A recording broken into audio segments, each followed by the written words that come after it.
ಬದುಕು ಮತ್ತು ಬದುಕಗೊಡು ಅಂತ ಪೂರ್ತಿ ಮುಗಿಸ್ಬಿಡೋದಲ್ಲ. ನಮ್ಮ ಸುಖಕ್ಕೋಸ್ಕರವಾಗಿ, ಸಂತೋಷ ಸೌಕರ್ಯಕ್ಕೋಸ್ಕರವಾಗಿ ಒಬ್ರಿಗೊಬ್ಬರು ನೆರವಾಗುವ ವಿಧಾನದಲ್ಲಿ ಜಾನಪದ ಅನ್ನುವಂಥದ್ದನ್ನು ನಾವು ಬರೀ ಬದುಕಿನ ಶೈಲಿ ಅಥವಾ ಕ್ರಮ ಅಂತ ನೋಡಬಾರ್ದು. ಮನುಷ್ಯನೇ ಈ ಸೃಷ್ಟಿಯ ಕೇಂದ್ರ ಬಿಂದು ಮತ್ತು ಯಾರ ಹತ್ರ ಹಣ ಇದೆ, ಯಾರ ಹತ್ರ ಸಂಪತ್ತಿದೆ, ಅಧಿಕಾರ ಇದೆ, ಅವರು ಬೇಕಾದಷ್ಟು ಸುಖವನ್ನು ಪಡಿಬಹುದು. ಇನ್ನು ಉಳಿದವರೆಲ್ಲರೂ ಹಸ್ಕೊಂಡಿದ್ರು ಕೂಡ ಅವರಿಗೇನು ಅದ್ರ ಬಗ್ಗೆ ಕಾಳಜಿ ಇರಬೇಕಾದ್ದಿಲ್ಲ ಅನ್ನುವಂತಹ ಧೋರಣೆಯಿಂದ ಒಂದು ಸಮಾಜ ಚೆನ್ನಾಗಿ ನಡೆಯೋದಿಲ್ಲ. ಅಲ್ಲಿ ಯಾವಾಗಲೂ ಕೂಡ ಅಶಾಂತಿ ಬೆಳೆಯೋಕ್ಕೆ ಶುರುವಾಗೋದು. ಎಲ್ಲರಿಗೂ ಸಾಕಾಗೋಷ್ಟು ಇದೆಯೋ ಇಲ್ವೋ? ಎಲ್ಲರಿಗೂ ಸಾಕಾಗೋಷ್ಟಿದೆ. ಆದರೆ ಎಲ್ಲರಿಗೂ ಸಾಕಾಗುವಂತೆ ಅದನ್ನು ಹಂಚಲಾಗಿಲ್ಲ. ಜಾನಪದದಲ್ಲಿ ಹಂಚಿಕೆ ಅನ್ನುವಂಥದ್ದು ಒಂದು ಮೂಲಭೂತವಾದ ಗುಣ.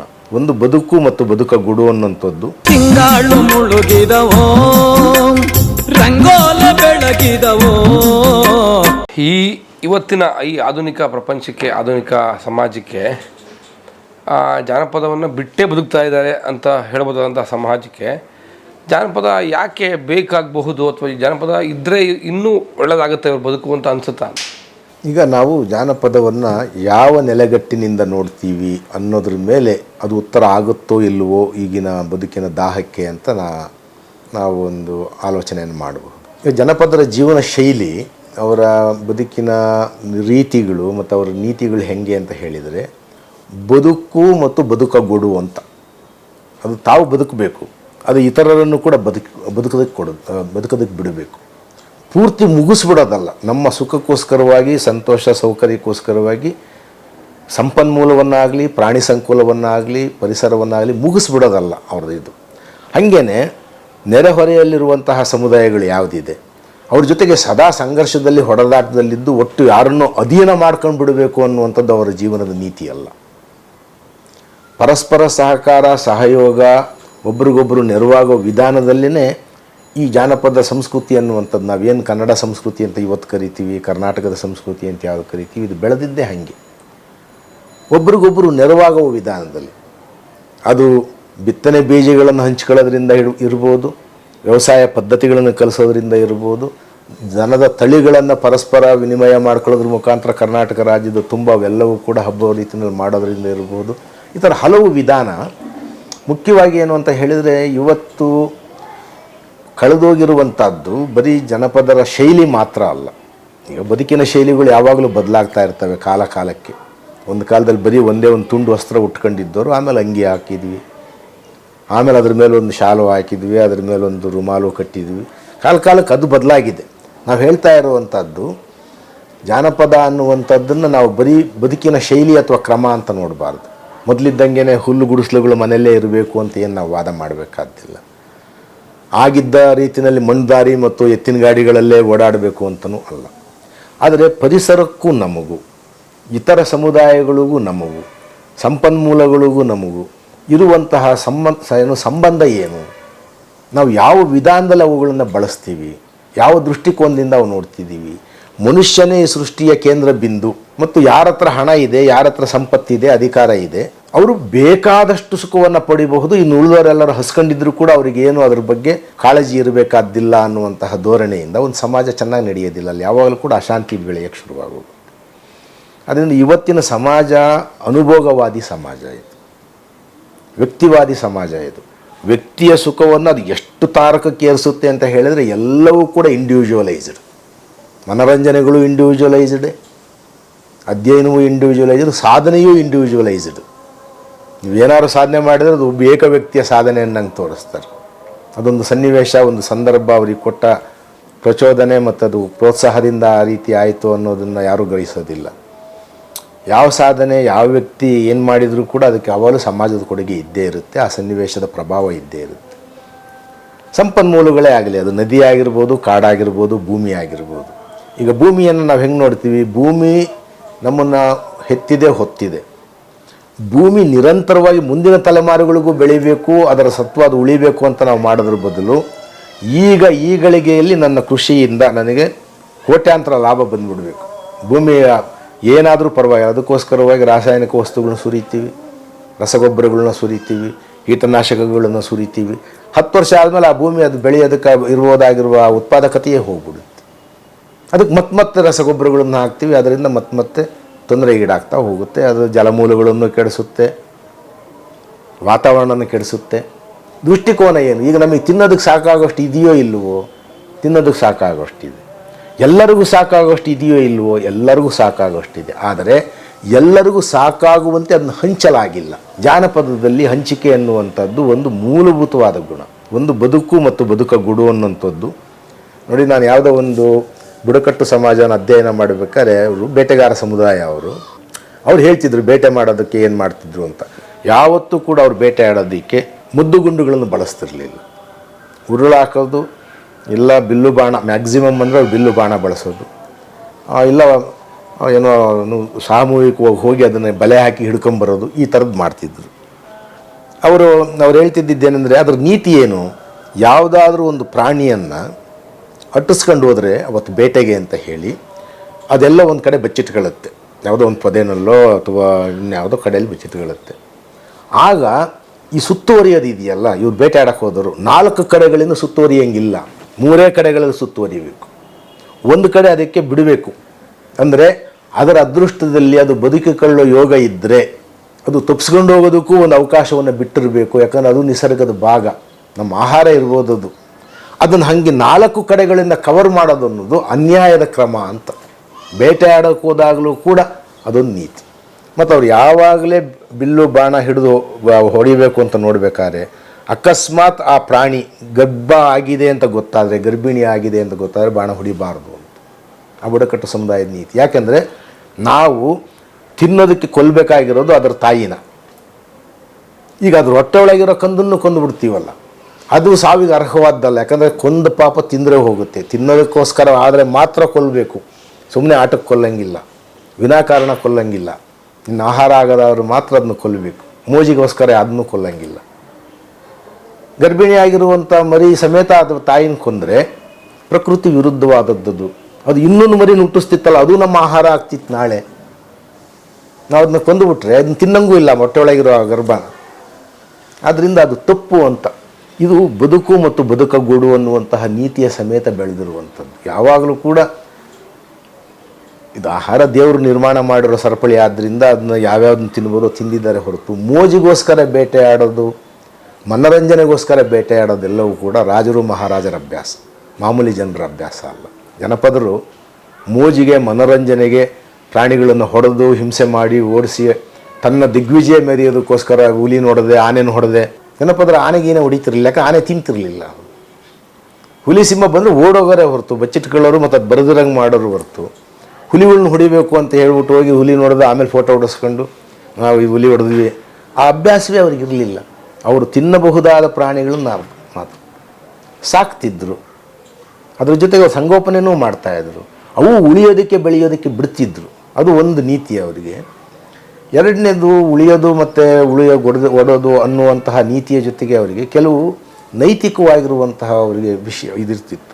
ನೋಡಿ, ಬೇಟೆಗಾರ ಸಮಾಜದ ಇನ್ನೊಂದು ಉದಾಹರಣೆ, ಗುಂಪಲ್ಲಿ ಬೇಟೆಗೆ ಹೋದರೆ ಬೇಟೆ ಮಾಡಿದ ಮೇಲೆ ಅದು ಚಿಕ್ಕ ಪಕ್ಷಿನೇ ಸಿಗಲಿ ದೊಡ್ಡ ಪ್ರಾಣಿನೇ ಸಿಗಲಿ ಬಂದವರೆಲ್ಲರಿಗೂ ಸಮಪಾಲು, ಅವ್ರ ಜೊತೆಗೆ ಬಂದಿರೋ ನಾಯಿಗೂ ಒಂದು ಪಾಲು, ಬಲೆಯೋ ಅಥವಾ ಇನ್ನೇನೋ ಬಳಸಿರ್ತಾರೆ ಅದು ಆ ಬಲೆ ಯಾರಿಗೆ ಸೇರಿದ್ದು ಅದಕ್ಕೂ ಒಂದು ಪಾಲು.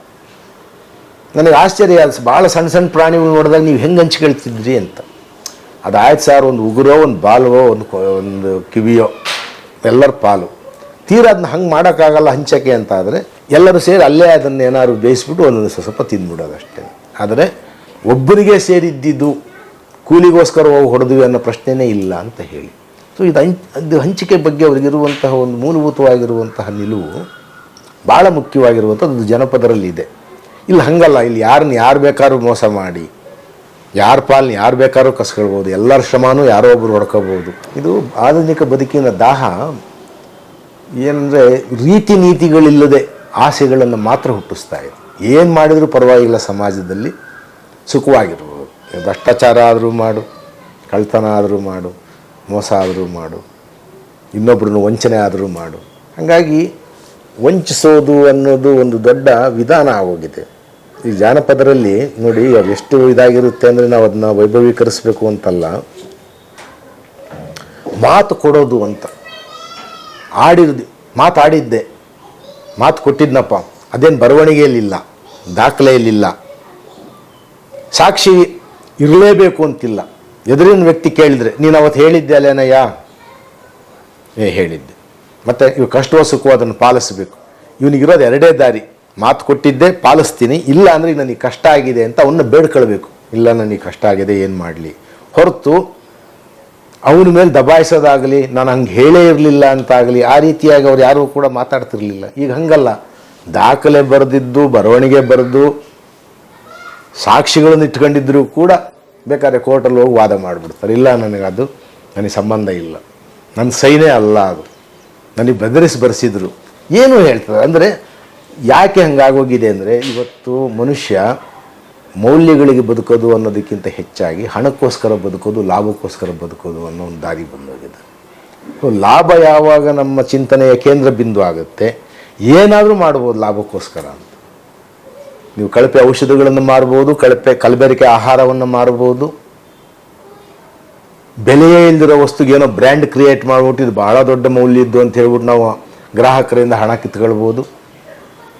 ಸೊ ಈ ಥರದ ಪರಿಸ್ಥಿತಿ ಇದೆಯಲ್ಲ, ಇಂಥವೆಲ್ಲವಕ್ಕೂ ಕೂಡ ನಾವು ಸಹಜವಾಗಿ ಒಂದು ಸಾಮಾಜಿಕ ವಿಕಾಸದಲ್ಲಿ ಬೆಳೆದು ಬಂದ ಸಂಸ್ಕೃತಿ ಏನಿದೆ, ಆ ಸಂಸ್ಕೃತಿ ಒಳಗಡೆ ಒಂದು ಸಹಜವಾಗಿರುವ ಒಂದು ರೀತಿ ನೀತಿಗಳಿದ್ದು, ಆ ರೀತಿ ನೀತಿಗಳನ್ನು ನಾವು ಈಗಲೂ ಕೂಡ ಅಳವಡಿಸ್ಕೊಳ್ಬೋದು. ಜಾನಪದರ ಥರ ಬದುಕೋದು ಅಂತ ಹೇಳಿದರೆ ಅವ್ರ ಥರವೇ ನಾವು ಬಟ್ಟೆ ಹಾಕ್ಕೊಳ್ಳೋದು ಅಂತನೋ ಅಥವಾ ಅವ್ರ ರೀತಿಯಲ್ಲೇ ಆ ಶೈಲಿನೇ ಅನುಕರಿಸೋದು ಅಂತಲ್ಲ. ಅದೊಂದು ಜೀವನದ ರೀತಿ ನೀತಿ ಅಂತಿರುತ್ತೆ. ಅದಕ್ಕೆ ಭಾಳ ಮುಖ್ಯವಾಗಿರುವಂಥದ್ದು ಅದು ಸಾಮಾಜಿಕ ಮೌಲ್ಯಗಳು ಪ್ರಶ್ನೆ. ಅದನ್ನು ನಾವು ನಮ್ಮ ಹಳೆಯ ಇದರಿಂದ ತಗೊಳ್ಬೇಕು ಅಂದರೆ, ಈ ಜಾತಿ ಅಸಮಾನತೆ ಮತ್ತು ಜಾತಿ ವ್ಯವಸ್ಥೆ ಅನ್ನೋದನ್ನು ನಾವು ಹೋಗಲಾಡಿಸಿದರೆ, ಇನ್ನು ಉಳಿದ ಮಾನವೀಯ ಮೌಲ್ಯಗಳು, ಉಳಿದಿರುವಂತಹ ಉದಾತ್ತವಾಗಿರುವ ನಡವಳಿಕೆಗಳು, ಇವುಗಳನ್ನು ನಾವು ಈಗಲೂ ಕೂಡ ಅಭ್ಯಾಸ ಮಾಡೋದರಲ್ಲಿ ಬಹಳ ದೊಡ್ಡ ಗುಣ ಇರುತ್ತೆ ಮತ್ತು ನಮಗೆ ಒಳ್ಳೆ ಪರಿಹಾರವೂ ಇರುತ್ತೆ. ಸುಖದ ಹಿಂದೆ ಲಾಭದ ಹಿಂದೆ ಈ ವೇಗದಲ್ಲಿ ಓಡಿದರೆ ಪ್ರಕೃತಿಗೂ ಹಾನಿ, ಮನುಷ್ಯನ ನೆಮ್ಮದಿಗೂ ಹಾನಿ, ಸಮಾಜದ ಶಾಂತಿಗೂ ಹಾನಿ. ಸೊ ಅದನ್ನು ನಾವು ಸಾವಿರಾರು ವರ್ಷ ಹೆಂಗೆ ಬದುಕಿತ್ತು ಹಂಗಾರ ಸಮಾಜ. ಮಹಾಯುದ್ಧಗಳಲ್ಲಿ ಯುದ್ಧ ಮಾಡ್ತಿದ್ದವರು ರಾಜರುಗಳು, ಹಳ್ಳಿಗಳ ಜನ ಅಲ್ಲ. ಹಳ್ಳಿಗಳಿಗೆ ಜನ ಬಲವಂತವಾಗಿ ಇವ್ರನ್ನ ಸೈನಿಕರಾಗಿ ಕರ್ಕೊಂಡೋಗಿ ಬಲವಂತವಾಗಿ ಸೈನಿಕರಾಗಿ ಸೇರಿಸ್ತಿದ್ರು. ಇಲ್ಲಿದ್ರೆ ನೀನು ಭೂಮಿ ಕಸ್ಕೊಳ್ತೀನಿ ಅಂತ ಹೆದರ್ಸೋರು. ಇಲ್ಲಿದ್ರೆ ಇವರು ಯುದ್ಧ ಬೇಕು ಅಂತಿದ್ದ ಜನ ಅಲ್ಲ ಇವರು. ಆ ಪದ್ಧತಿಗಳನ್ನು ನಾವು ಹೇಳ್ತಾ ಇರೋದು. ಜಾನಪದದಲ್ಲಿ ಈಗ ಜಾನಪದ ಕಲೆಗಳ ಈಗ ಮನುಷ್ಯನ ಬದುಕೆ ಉಗಮವಾಗಿರೋದು ಕಾಡಿನಿಂದ ಅಂತ ಓದಿದ್ದೀವಿ. ಸೊ ಈಗಲೂ ಕಾಡಲ್ಲೇ ವಾಸ ಮಾಡ್ತಿರೋವಂಥ ಜನಗಳು ಗಿರಿಜನರು ಅಥವಾ ಬುಡಕಟ್ಟು ಜನಾಂಗ ಅಂತ ಹೇಳ್ತೀವಿ. ಅವರ ಬದುಕು, ಅವರ ವಿಶೇಷಗಳು, ಅವರ ಸಂಸ್ಕೃತಿ, ಅವರ ಜಾನಪದ ಕಲೆಗಳ ವಿಶೇಷತೆಗಳ ಬಗ್ಗೆ ಅಭಿಪ್ರಾಯ ತಿಳಿಸಿ. ಈಗ ನಾವೆಲ್ಲರೂ ಕೂಡ ಮೊದಲು ಒಂದು ಸಲ ಕಾಡಲ್ಲಿದ್ದವರೇ, ಆಮೇಲೆ ಊರಿಗೆ ಬಂದಿರೋರು ಅಥವಾ ಕಾಡನ್ನೇ ಊರು ಮಾಡಿರೋರು ನಾವು. ಅವ್ರು ಇನ್ನೂ ಕೆಲವರು ಕಾಡಲ್ಲೇ ಉಳ್ಕೊಂಡಿದ್ದಾರೆ. ಅವೆಲ್ಲವೂ ಕೂಡ ಭಾಳ ಅಪ್ಪಟವಾಗಿರುವಂತಹ ಕಲೆಗಳು. ಯಾಕಂದರೆ ಅವನ್ನ ಆಲೋಚಿಸಿ ಸೃಷ್ಟಿ ಮಾಡಿದ್ದಲ್ಲ ಅವರು. ಈ ರೀತಿ ಮಾಡಿದರೆ ಇದು ಭಾಳ ಜನರಿಗೆ ಮೆಚ್ಚುಗೆ ಆಗುತ್ತೆ ಅಂತ ಅವ್ರು ಮಾಡಿದವರಲ್ಲ. ಅವರವರ ಬದುಕಿನ ಪರಿಸರದಲ್ಲಿ ಅವರಿಗೆ ಬೇಕಾಗಿರುವಂತಹ ಲಯವನ್ನು, ಅವರಿಗೆ ಬೇಕಾಗಿರುವಂತಹ ವಾದ್ಯವನ್ನು, ಅವರಿಗೆ ಬೇಕಾಗಿರುವಂತಹ ನುಡಿಗಟ್ಟನ್ನು ಅವ್ರು ಬಳಸಿರುವಂಥವ್ರು. ಈಗ ಪಶುಪಾಲಕರಾದರೆ ಅವರ ಬದುಕಿನ ಕ್ರಮದಲ್ಲಿ ಅವ್ರು ಬಳಸಿರೋ ವಾದ್ಯಗಳೇ ಬೇರೆ. ದನಗಳು ಮೇಯ್ತಾ ಇರ್ತವೆ, ಟೈಮ್ ಇರುತ್ತೆ ಅದಕ್ಕೆ. ಅದನ್ನು ವೆಯ್ಟ್ ಮಾಡ್ತಾ ಇರಬೇಕಾಗುತ್ತೆ. ಅದು ಮೇದು ಮುಗಿಸೋವರೆಗೂ, ಅಲ್ಲಿವರೆಗೂ ಕಾಲ ಕಳೆಯೋದು ಹೆಂಗೆ. ಹಂಗಾಗಿ ದೀರ್ಘವಾಗಿರುವ ಕೊಳಲು ವಾದನ ಏನೋ ಮಾಡ್ತಾ ಹೋಗೋದು ಅವ್ರೊಂದು ಕಥೆ ಇರುತ್ತೆ. ಕಣದಲ್ಲಿ ಕೆಲಸ ಮಾಡಬೇಕಾಗಿರೋ ರೈತರಾದರೆ ಏನು ಮಾಡ್ತಾರೆ, ಅವರು ಅವತ್ತು ರಾತ್ರಿ ಅದನ್ನು ಧಾನ್ಯವನ್ನೆಲ್ಲ ಬಡಿದು ಅದನ್ನೆಲ್ಲ ಒಕ್ಕಣೆ ಮಾಡಬೇಕು. ಅದಕ್ಕೆ ಚೈತನ್ಯ ತರೋದಕ್ಕೆ ಏನು ಹಾಡುಗಳು, ಏನು ಜೋಕುಗಳು ಬೇಕೋ ಅದು ಆ ಫಾಸ್ಟ್ನೆಸ್ಸಲ್ಲೇ ಇರುತ್ತೆ. ದೋಣಿ ನಡೆಸೋರು ಹೇಳುವ ಇಲೈಸ ಇದಕ್ಕೆ ಯಾವಾಗಲೂ ಕೂಡ ಆ ಹುಟ್ಟು ಯಾವ ರೀತಿ ಚಲಿಸುತ್ತೋ ಅದರ ಲಯ ಅದು ಕುಂದಿರುತ್ತದೆ. ಅವರು ಅವಾಗ ಡಿಸ್ಕೋ ಡ್ಯಾನ್ಸ್ ಮಾಡೋಕ್ಕಾಗೋದಿಲ್ಲ. ಆ ದೋಣಿ ನಡೆಸ್ತಾ ಇರೋನು ಆ ರಿದಮ್ ಅಲ್ಲಿಗೆ ಬರಬೇಕು ಅವನಿಗೆ. ಹಾಗಾಗಿ ಅಲ್ಲಿ ಲಯ ಬೇರೆ ಇದೆ. ನಾಟಿ ಹಾಕೋರ ಲಯ ಬೇರೆ ಇರುತ್ತೆ, ಕಣ ಕೊಯ್ಯೋದು ಬೇರೆ ಇರುತ್ತೆ, ಗಾಡಿ ಹೊಡಿತಾ ಇರೋದು ಬೇರೆ ಇರುತ್ತೆ, ದನ ಮೇಯಿಸ್ತಾ ಇರೋದು ಬೇರೆ ಇರುತ್ತೆ. ಇವೆಲ್ಲವೂ ಕೂಡ ದುಡಿಮೆಯ ಜೊತೆಗೆ ಸೇರಿಕೊಂಡಿರುವಂತಹ ಒಂದು ಕಲೆಗಳು. ಹಾಗೆ ಅರಣ್ಯವಾಸಿಗಳಾಗಿರೋ ಜನಗಳಿಗೂ ಕೂಡ ಅವರದ್ದೇ ಆಗಿರುವ ಬದುಕಿನ ಲಯ ಮತ್ತು ಅವರ ಕಲೆಗಳ ಲಯ ಇದೆ. ಅವರು ಕಾಡಲ್ಲೇ ಸಿಗೋ ವಸ್ತುಗಳಿಂದ ತಮ್ಮನ್ನು ಅಲಂಕರಿಸ್ಕೊಳ್ತಾರೆ, ಕಾಡಲ್ಲೇ ಸಿಗೋ ಸಹಜ ವಸ್ತುಗಳಿಂದ ತಮ್ಮ ವಾದ್ಯಗಳನ್ನು ತಯಾರು ಮಾಡ್ಕೊಳ್ತಾರೆ. ಎಲ್ಲರಿಗೋಸ್ಕರ, ಅಂದರೆ ಅವರಲ್ಲಿರೋರು ಎಲ್ಲರಿಗೋಸ್ಕರ ಅವರು ಆ ಕಲೆಗಳನ್ನು ಅಭ್ಯಾಸ ಮಾಡ್ತಾರೆ. ನೋಡೋರು ಕೆಲವರು, ಮಾಡೋರು ಕೆಲವರು ಅಂತ ಕೂಡ ಇರೋದಿಲ್ಲ. ಅವ್ರ ಹಬ್ಬಗಳಲ್ಲಿ, ಅವ್ರ ಉತ್ಸವಗಳಲ್ಲಿ ಮಕ್ಕಳು ಮರ್ಯಾದೆಯಾಗಿ ಎಲ್ಲರೂ ಕೂಡ ನರ್ತಿಸ್ತಾರೆ. ನರ್ತಿಸಿದರೆ, ಹಾಡಿದರೆ ಎಲ್ಲರೂ ಗುಂಪುಗೂಡಿ ಹಾಡ್ತಾರೆ. ಒಬ್ಬರು ಸೊಳ್ಳೆ ಎತ್ಕೊಡ್ಬೋದು, ಆದರೆ ಯಾವಾಗಲೂ ಸಾಮೂಹಿಕ ಗಾನವೇ. ನರ್ತನವೂ ಕೂಡ ಅಷ್ಟೇ, ಭಾಳ ಸ್ಪೆಷಲೈಸ್ಡ್ ಅಂತ ಹೇಳೋಕ್ಕಾಗಲ್ಲ. ಒಂದು ಪದಗತಿ ಅದು, ರೌಂಡಾಗಿ ವೃತ್ತಾಕಾರವಾಗಿ ಸುತ್ತುತ್ತಾ ಆಯಾಸ ಆಗದಿರೋಂಗೆ, ತುಂಬ ದಣವು ಮಾಡ್ಕೊಳ್ಳೋದು ಅಲ್ಲ, ಆಯಾಸ ಆಗದಿರೋ ರೀತಿಯಲ್ಲಿ ವರ್ತುಲಾಕಾರದ ಸುತ್ತುತ್ತಾ ಮಧ್ಯದಲ್ಲಿ ಅದಕ್ಕೆ ಬಿಡುವು ಕೊಟ್ಕೊಳ್ತಾ, ಆ ರೀತಿಯಾಗಿರುವಂತಹ ಕಲೆಗಳು ಅವು ಮಾರನೆಯ ದಿನದ ದುಡಿಮೆಗೂ ಬದುಕಿಗೂ ಚೈತನ್ಯ ತುಂಬ ಥರದಂಥವು. ಅರಣ್ಯವಾಸಿಗಳಿಗೆ ಅದು ಯಾವಾಗಲೂ ಅವ್ರಿಗೇನಾದರೂ ಭಯ ಇದ್ದರೆ, ಇದು ಏನೋ ಅಮಾನುಷ ಶಕ್ತಿಗಳು ಯಾವುದೋ ಇದ್ದಾವೆ ಅನ್ನೋ ಥರದವಿದ್ದರೆ ಅವುಗಳನ್ನು ಹೋಗಲಾಡ್ಸೋಕೆ ಅವರು ಪ್ರಾರ್ಥನೆಗಳನ್ನು ಮಾಡ್ಬೋದು. ಕಾಡು ಪ್ರಾಣಿಗಳನ್ನು ಹೋಗಲಾಡಿಸೋದಕ್ಕೆ ಅವರು ಸ್ವಲ್ಪ ಸದ್ದು ಜೋರು ಮಾಡಿರುವಂಥ ವಾದ್ಯಗಳನ್ನು ಬಳಸ್ಬೋದು. ಕಾಯಿಲೆ ಕಸಾಲೆಗಳನ್ನು ಹೋಗಲಿ ಅಂತ ಹೇಳ್ಬಿಟ್ಟು ಮಾಂತ್ರಿಕ ನೃತ್ಯಗಳು ಥರದವನ್ನು ಮಾಡ್ಬೋದು. ಈ ರೀತಿಯಾಗಿರುವಂಥವು ಈಗಲೂ ಕೂಡ ಬಹುಪಾಲು ಅರಣ್ಯವಾಸಿ ಸಮುದಾಯಗಳಲ್ಲಿ ಒಂದು ಪ್ರಮಾಣದಲ್ಲಿ ಉಳ್ಕೊಂಡಿದೆ. ಅದರ ಮೇಲೆ ಏನೇ ಆಧುನಿಕತೆಯ ಪ್ರಭಾವ ಬಿದ್ದಿದೆ ಅಂತ ಹೇಳಿದ್ರು ಕೂಡ ಅವುಗಳನ್ನು ನಾವು ಮೊದಲು ಅವು ಯಾವ ಫಾರ್ಮಲ್ಲಿದ್ದಾವೆ ಅದನ್ನು ಪ್ರಿಸರ್ವ್ ಮಾಡಬೇಕು, ಅವನ್ನು ದಾಖಲೀಕರಿಸಬೇಕು. ಈ ರೀತಿಯಾಗಿ ಇದ್ದುವು ಅಂತ ಅದರ ಒರಿಜಿನಾಲಿಟಿನಲ್ಲಿ ನಾವು ಅದನ್ನು ದಾಖಲೀಕರಿಸಬೇಕು. ಆನಂತರ ಕಾಲಾಂತರದಲ್ಲಿ ಅವು ಹಿಂಗೂ ಬದಲಾಗ್ತಾ ಬಂದಿದ್ದಾವೆ ಕ್ರಮೇಣ. ಅಂದರೆ ನೈಸರ್ಗಿಕವಾಗಿ ಏನು ವಿಕಾಸ ಹೊಂದುತ್ತಾ ಬರುತ್ತೆ ಕಲೆ, ಕಾಲಕ್ಕೆ ಬದಲಾಗ್ತಾ ಬರುತ್ತೆ. ಅದು ಈ ರೀತಿ ಬದಲಾಗಿದೆ ಈ ಕಾಲಘಟ್ಟಕ್ಕೆ ಬಂದಾಗ ಅದನ್ನು ತೋರಿಸೋದಕ್ಕೂ ದಾಖಲೀಕರಣ ಮಾಡಬೇಕು. ಮತ್ತು ಅವುಗಳಿಗಿದ್ದಂಥ ಪ್ರೇರಣೆಗಳೇನು, ಅವು ಯಾವ್ಯಾವ ಪ್ರಭಾವಗಳಿಗೆ ಒಳಗಾದವು, ಇವು ಪರಸ್ಪರ ಕೊಡುಕೊಡೆಯನ್ನು ತೋರಿಸುತ್ತೆ. ನೆರೆಹೊರೆಯ ಇತರ ಆದಿವಾಸಿ ಸಮುದಾಯದ ಪ್ರಭಾವ ಇರ್ಬೋದು, ಊರಿನಲ್ಲಿದ್ದಂತಹ ಒಂದು ಸಮುದಾಯದವ್ರ ಪ್ರಭಾವ ಇರಬಹುದು.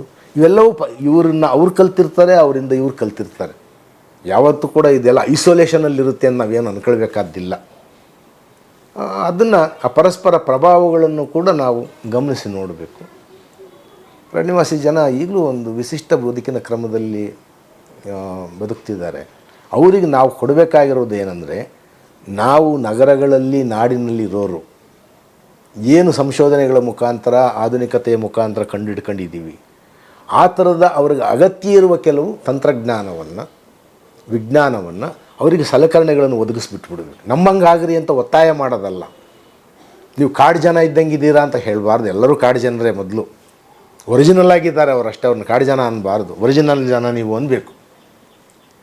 ಅವರಿಗೆ ನಾವು ನಮ್ಮ ಹತ್ರ ಇರುವುದಾಗಿರುವ ಸಲಕರಣೆಗಳನ್ನು ಕೊಡಬೇಕು. ಅವ್ರ ಕ್ರಮದಲ್ಲಿ ಅವರು ಬದಲಾವಣೆ ಆಗ್ತಾ ಅವ್ರ ಬದುಕಿನ ಇದನ್ನು ಅವರು ಬದಲಾಯಿಸ್ಕೊಳ್ತಾರೆ. ಮತ್ತು ಅವ್ರ ಹಕ್ಕುಗಳನ್ನು ಮಾನ್ಯ ಮಾಡಬೇಕು.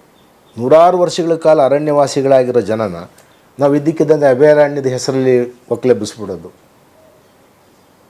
ಟೈಗರ್ ಪ್ರಾಜೆಕ್ಟ್ ಅಂತಲೋ ಯಾವುದಕ್ಕೂ ಹೆಸರಲ್ಲಿ ಅವ್ರನ್ನ ಅಲ್ಲಿರೋ ಒಂದು ಜಾಗ ಖಾಲಿ ಮಾಡಿಸ್ಬಿಡೋದು. ಹಂಗೆ ಮಾಡಿಸಿದ್ರೆ ಏನಾಗುತ್ತೆ, ಅವರ ಬದುಕಿನ ಹಕ್ಕನ್ನು ನಾವು ಕಿತ್ಕೊಂಡಂಗೆ ಆಗುತ್ತೆ. ನಮ್ಮ ಕಡೆ ಆಸ್ತಿ ಹಕ್ಕು ಕೇಳುತ್ತೆ, ಪೊಸಿಷನ್ನಲ್ಲಿದ್ದರೆ ಇಷ್ಟು ವರ್ಷಕ್ಕಿಂತ ಜಾಸ್ತಿ ಅವನಿಗೆ ಅದ್ರ ಮೇಲೆ ಹಕ್ಕು ಏರ್ಪಟ್ಬಿಡುತ್ತೆ. ಒರಿಜಿನಲ್ ಇವನಷ್ಟೇ ಅಂತ, ಓನರ್ ಅಷ್ಟೇ. ಇಲ್ಲಿ ಆಧುನಿಕ ಆಸ್ತಿ ವ್ಯವಹಾರಗಳಲ್ಲಿ ನಾವು ಅನುಭವದ ಹಕ್ಕನ್ನು ಒಪ್ಪೋರು. ಹಾಗಾದರೆ ಕಾಡಿನ ಅನುಭವದ ಹಕ್ಕನ್ನು ಯಾಕೆ ಒಪ್ಪಬಾರ್ದು? ಅವರು ನದಿನಲ್ಲಿ ಮೀನು ಹಿಡಿತಿದ್ದವರಾಗಿದ್ದರೆ, ಆ ಕಾಡಲ್ಲಿ ಪೋಡು ವ್ಯವಸಾಯ ಮಾಡೋರಾಗಿದ್ದರೆ, ಕೆತ್ತನೆ ಬೇಸಾಯ ಮಾಡೋರಾಗಿದ್ದರೆ, ಜೇನು ಸಂಗ್ರಹಿಸೋರಾಗಿದ್ದರೆ, ಅರಣ್ಯದ ಕಿರು ಉತ್ಪನ್ನಗಳನ್ನು ಸಂಗ್ರಹಿಸೋರಾಗಿದ್ದರೆ ಅವ್ರಿಗೊಂದು ಅನುಭವದ ಹಕ್ಕಿದೆಯಲ್ಲ, ನೈಸರ್ಗಿಕ ಹಕ್ಕದು. ಅವರಲ್ಲೇ ಹುಟ್ಟಿ ಬೆಳೆದವರು. ಅದನ್ನು ನಾವು ಮಾನ್ಯ ಮಾಡಬೇಕು. ಅವರು ಅರಣ್ಯ ನಾಶ ಮಾಡಿದಾಗ ಮಾತ್ರ ನಾವು ಅಡ್ಡ ಮಾಡಬೇಕೇ ಹೊರತು ಸಾಮಾನ್ಯವಾಗಿ ಆದಿವಾಸಿ ಜನ ಅರಣ್ಯ ನಾಶ ಮಾಡೋದಿಲ್ಲ. ನೋಡಿ, ನಾನು ನೋಡಿರೋ ಹಂಗೆ ಇಷ್ಟು ಅರಣ್ಯವಾಸಿ ಬುಡಕಟ್ಟುಗಳನ್ನು ನಾನು ಸಂದರ್ಶನ ಮಾಡಿದ್ದೀನಿ, ನೋಡಿದ್ದೀನಿ, ಹೋಗಿದ್ದೀನಿ.